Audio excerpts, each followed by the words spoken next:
ভেবেছিলাম এলাকার সব ছেলে ফেলে এক হয়ে গাড়ির রিজার্ভ নিয়ে একদম লাফাতে লাফাতে যাবো সাফিনা পার্কে বেড়াতে, কিন্তু হাইরে কিপটা বন্ধু, তাদের পকেট থেকে টাকা বের হওয়া আর পাথর থেকে রক্ত বের হওয়া একই কথা। তবে শেষমেশ বন্ধুরা, আমি মানিক আর রাহি উড়াল দিলাম রাজশাহীর গোদাগাড়ির সাফিনা পার্কের উদ্দেশ্যে।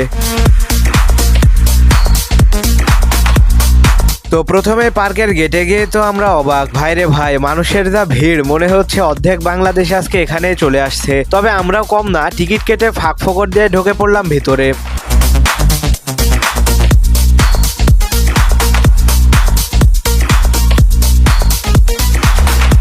আর ভেতরে ঢুকেই শুরু হলো মানিক আর রাহির সিনেমার হিরো মার্কা পদে ফটো তোলা। তো আমিও ভাবলাম এদের সাথে বাদ যায় কেন, 2-4টা ক্লিক আমিও মেরে দিলাম।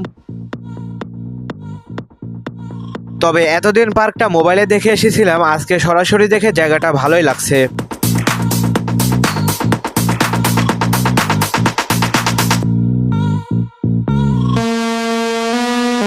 তো এরপর ভেতরে ঢুকে চারিদিকে একটু ঘোরাঘুরির পরে গেলাম সাফিনা পার্কের সেই বিখ্যাত পাহাড়ে। 3 জনে টিকিট কেটে ওঠা শুরু করলাম। আর পাহাড়ে উঠতে উঠতে আমাদের এক বন্ধু তো ঘোষণাই দিয়ে দিল, টাকা যখন দিছি ছবি তুলে এই টাকা ওসুল না করা পর্যন্ত নামবো না। তো কি আর করার, তারে উদ্ধার করতে আমি ফটোগ্রাফার হয়ে গেলাম। তবে জায়গাটা বেশ সুন্দর এবং উপর থেকে ভালোই লাগছিল। আর নিচ দিয়ে কিন্তু স্পিড বোট যাচ্ছে এবং লোকজন খুবই চিল করছে, কিন্তু আমাদের কপাল খারাপ যে স্পিড বোটে ওঠা হয়নি। কিন্তু এখানে সবচেয়ে মজার জায়গা ছিল হচ্ছে ভূতের বাড়ি। ভেতরে ঢুকে ভাই মনে হলো ভূত না, এরা যেন সব মেকআপ করা জোকার। তবে আমরা এতজন একসাথে ঢুকছি যে ভূতেরা আমাদের দেখে ভয় পাবে, কিন্তু একা ঢুকলে হয়তো একটু ভয় লাগতো। এখন সবার কীর্তিকলাপ দেখে ভাই ভয়ের বদলে হাসি বেশি লাগছিল এখানে।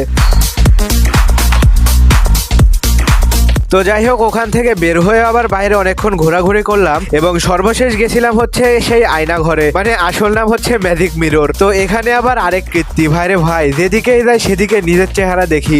রাস্তা খুঁজি একদিকে, গিয়ে ধাক্কা খাই আরেক দিকে, বের হওয়ার রাস্তাই খুঁজে পাচ্ছিলাম না। তো ভাবলাম আজকে কি এই আয়না ঘরেই মৃত্যু হবে নাকি, কিন্তু আমার বন্ধুরা সেদিকে খেয়াল নাই, তারা ওখানে ছবি তোলা নিয়েই ব্যস্ত।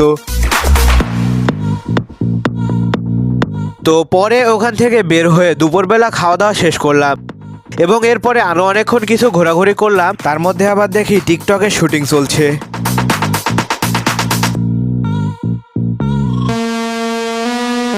সর্বশেষ বিকেলের দিকে পার্কটাকে টাটা বাই বাই জানিয়ে আবার চলে আসলাম রাজশাহী। তো এখন বিষয় হচ্ছে, অনেকদিন পর পর এভাবে বন্ধু বান্ধব নিয়ে ঘোরাঘুরি করলে ভালোই লাগে। এখন এর মধ্যে আবার কিছু কিছু বন্ধু আছে যারা কিপটামি করে যেতে চায় না, তাদের ওপর আবার মেজাজটাও খারাপ হয়ে যায়।